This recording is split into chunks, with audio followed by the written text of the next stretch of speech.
Okay, YouTube, I'm making a video for a watch I will be posting for sale on my eBay later today. We have here a Seiko I just got through refinishing. Wanted to talk a little bit about this watch and kind of what I did, so I can post that in the description of the watch. So this is a Seiko date. Says 100 meters water resistant on the case, but in my experience, the only thing, if you want a waterproof watch, you buy a Vostok.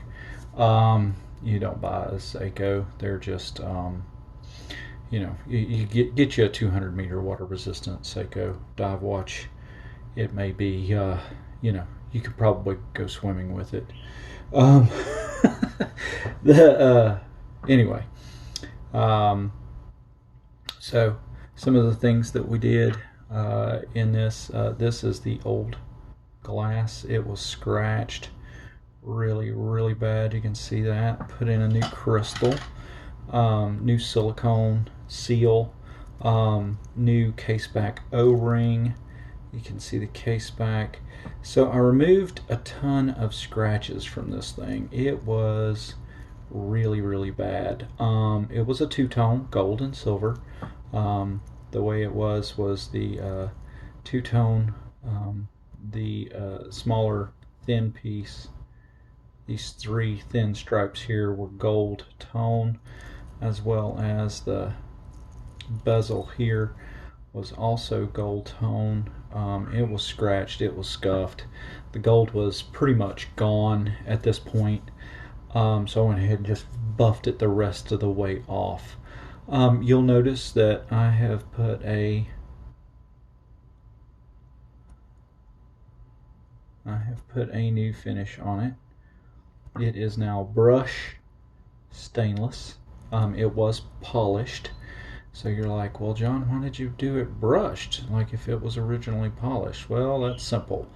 I expect that somebody's going to want this watch. Is going to want it to look pretty good for a period of time. Polish, here's the part of the watch that's still polished but it's hidden. Polish looks like crap if you get even one tiny little scratch on it. So yeah, so I did a brushed stainless look instead. You will notice this watch is vintage. When you look up the serial number, it was manufactured in October 1996. So still reeling from the quartz crisis. So you still we're starting to see some quality control improvements in watches of this vintage. Larger case sizes. So this watch has the case size of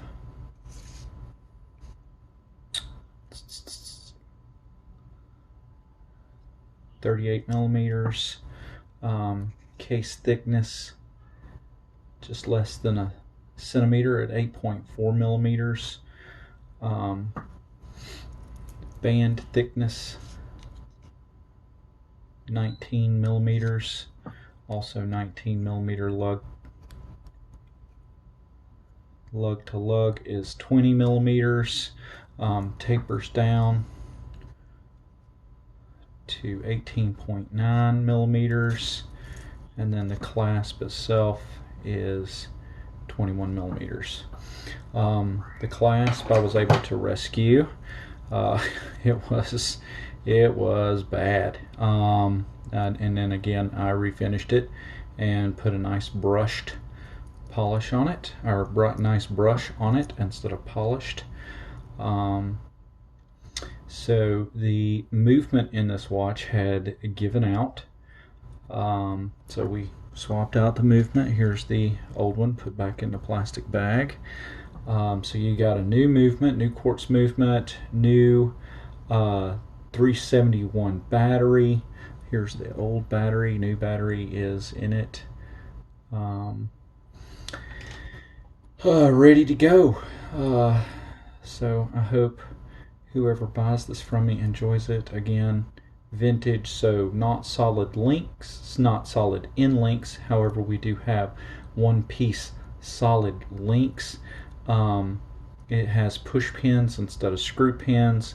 Again, vintage, quartz crisis. They were making these things out of cheaper parts, but the quality control began to come back up in the 1990s.